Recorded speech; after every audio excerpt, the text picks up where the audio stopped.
నా ఊహ తెలిసినప్పటి నుంచి ట్రై చేస్తానే ఉన్నా. నేను ₹1,00,000 పెట్టి కొందాం అనుకున్నప్పుడు అది 5 లక్షలకి వెళ్ళింది. నేను 5 లక్షలు పెట్టి కొందాం అనుకున్నప్పుడు అది 20 లక్షలకి వెళ్ళింది. 20 లక్షలు పెట్టి కొందామంటే అది 40 లక్షలకి వెళ్ళింది. ఆ మధ్యన ఏదో నున్న దగ్గర ఒక ల్యాండ్ ఇట్లాగే మామిడి తోట ఉందని చెప్తేను బ్యాంక్ లోను అప్లై చేశాను నేను. చేసి అంటే బ్యాంకులో నేను పర్సనల్ లోన్ కింద అప్లై చేశాను. దాన్ని 3 ఏళ్లలో 5 ఏళ్లలో కట్టచ్చలేని చేసుకుని ఈ లోపుగా వాళ్ళకు ₹1,00,000 అడ్వాన్స్ ఇచ్చి నేను ఆ ల్యాండ్ది చూశాను. అటు ఇటు అన్నదమ్ములు మధ్యలోది ఇది వెనకాల వాగుంది.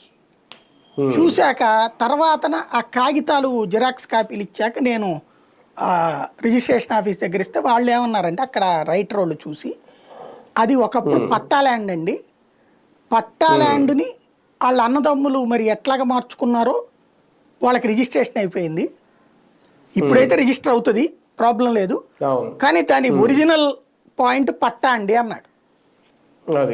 పట్టాని రిజిస్ట్రేషన్ అప్పటికి జగన్ పెట్టిన ఫార్ములా కూడా అమలు కాల, అంతకు ముందే అనమాట.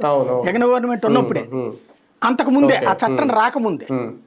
అది చూసాక నాకు డౌట్ వచ్చింది. అంటే ఏంటి, ఎంఆర్ఓని మేనేజ్ చేసుకుని ఏదో జరుగుండాలి. అంటే వాళ్ళ నాన్న పేరున పట్టా ల్యాండ్, కొడుకులు ముగ్గురు దాన్ని పంచుకునేటప్పుడు రిజిస్ట్రేషన్ అయిపోయింది. అది ఎట్లా జరిగిందో అర్థం కాల. పట్టా ల్యాండ్ వాళ్ళ ముగ్గురికి ఆ పట్టా డిస్ట్రిబ్యూట్ అవ్వాలి, కానీ